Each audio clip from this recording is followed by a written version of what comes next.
If before the start of 2021 we had X number of startups as unicorns, we just made it 2x before even the 2021 ended. Isn't that amazing? Certainly, right? There's something interesting going on currently in this country, and we need to understand that and we need to get to the bottom of that. What exactly is making unicorns possible?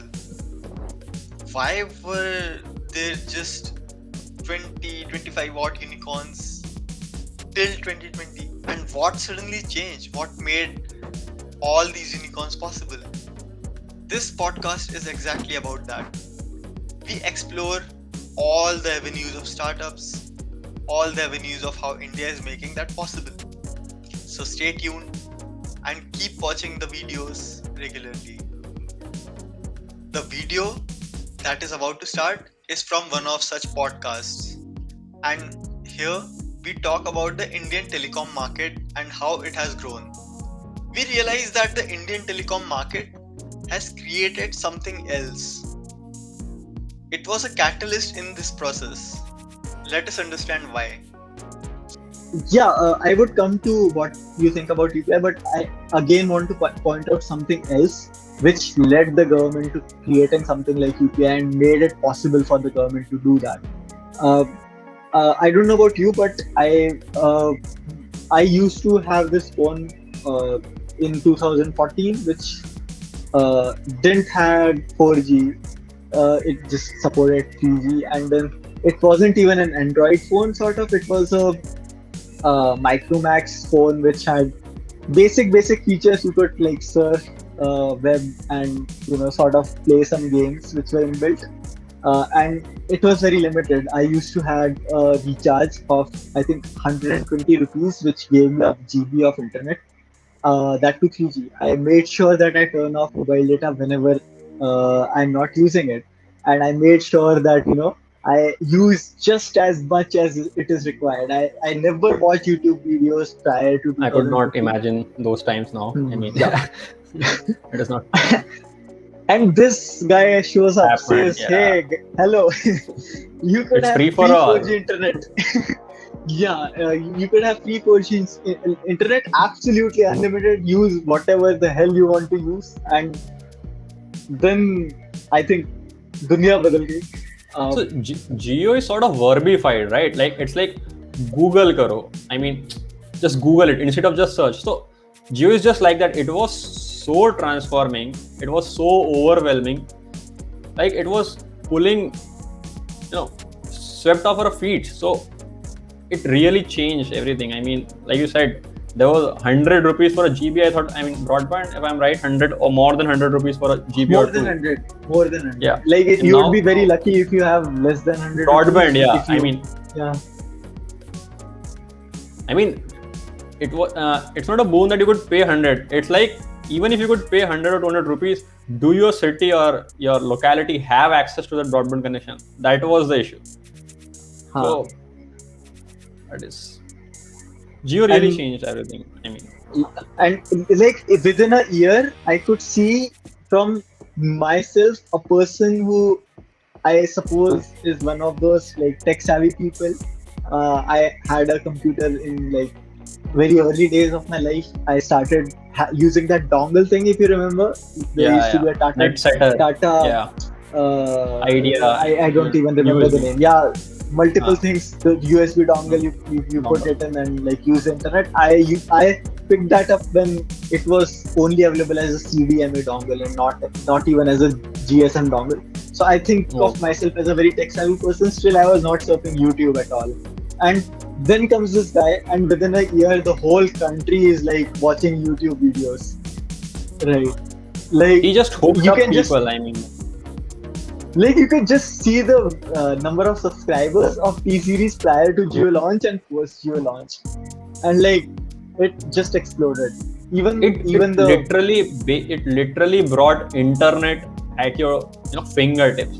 I mean, so there was this a very serious disconnect in terms of connectivity as well as finance. I mean, even if you are in Bombay or let's say Delhi, in a metropolitan city, the costs were very high. So internet use was restricted to, let's say, even if it was available in the first place, to a professional setting where you are using it to derive some profits out of it, running a business, or if you are really, really doing financially well. So it was never for an entertainment thing or for exploration. It was a need you need to do. I mean, there should be a use case, there should be a need statement when you could do it. But now, I mean, everybody's on internet. I never turn my mobile data off for a minute. Yeah, that used to be a thing, right? That used to be a thing that you need to religiously shut down your internet, like mobile data.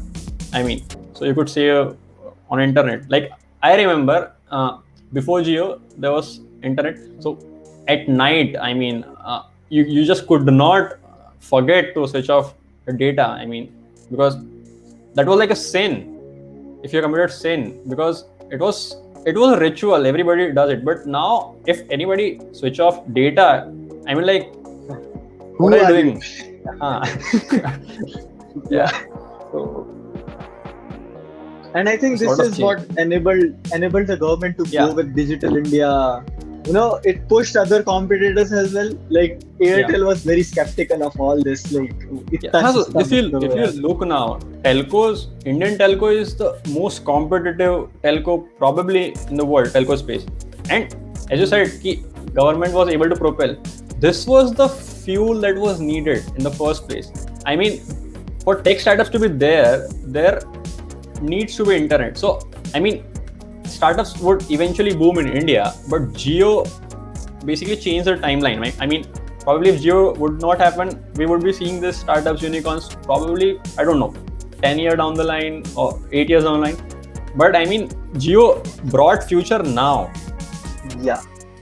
I also remember there was something called Tata Docomo which I got, and they revolutionized this calling thing. So earlier it was like per minute based charges, and then Docomo said no, like we'll do it per second. You talk for 30 seconds, we're gonna charge you 30 seconds, not per minute. And that seemed like a very big revolution to me. So like I was very happy having a Tata Docomo SIM, and then suddenly Reliance Jio came up and like killed Tata Docomo. There's no Tata Docomo anymore. It forced Idea and Vodafone to have a merger, right? I mean, yeah. What more can you expect? Yeah. So, and it's because I mean, Jio, because Reliance doesn't have that baggage, right? Airtel and everybody have invested in 3G technology a lot, the GSM cellular network, and Reliance had after Mukesh Ambani split like probably 7 or 8 years back. Reliance doesn't have a footing, the Mukesh Ambani led Reliance in telco.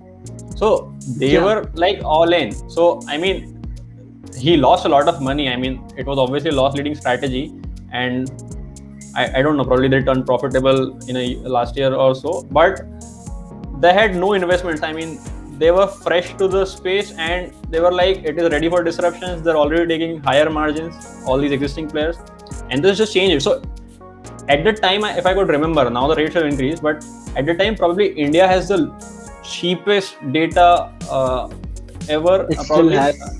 Oh, it still is. Yeah.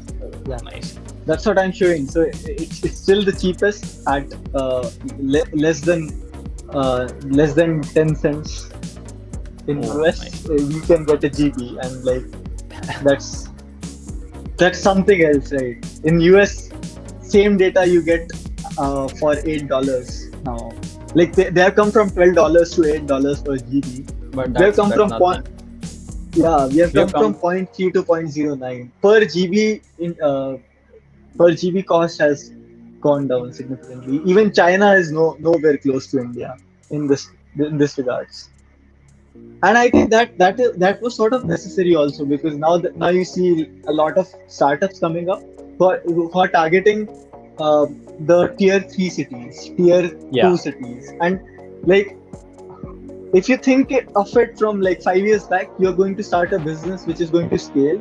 How can you sell to tier 2, tier 3 cities? Is that even possible? Like, possible. How can you tell them that this is... At that time, probably that was not even the question you could dare to ask.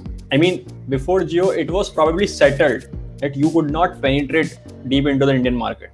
I mean, before Jio, you probably could make tech startups or tech thingies for only the cream of the cream, like the metropolitan city Elite. or the upper elite. I mean, so Yeah. internet itself was elite, right? You mentioned. I mean, if you could, there were things called cyber cafes that existed in India. Exactly. I don't see Yes, any you- cyber cafe yeah. these days. I mean, if somebody mentions cyber cafe, it feels so nostalgic. I mean, oh, that was a thing in the past, right? But it was 5 years, like half a decade back, right? When I was in Kota, I mean, so for my studies, so I had this feature phone just to communicate. I mean, so there was this thing, cyber cafe where people used to go play games or download forms to fill for exams. And then in 16, 17, I don't know, Jio happened and everybody was getting a free SIM with full year of free internet. I mean, there used to be towers in my locality, like Jio towers, where coaching kids from different coachings just would sit for from morning 9 to evening 6, and they would just be there. I mean, that is extreme. But now binge watching, completely being on internet, on the social media, it's a thing, right? And this is so normalized. Like, we live our lives on internet, probably because of Geo. I mean, I think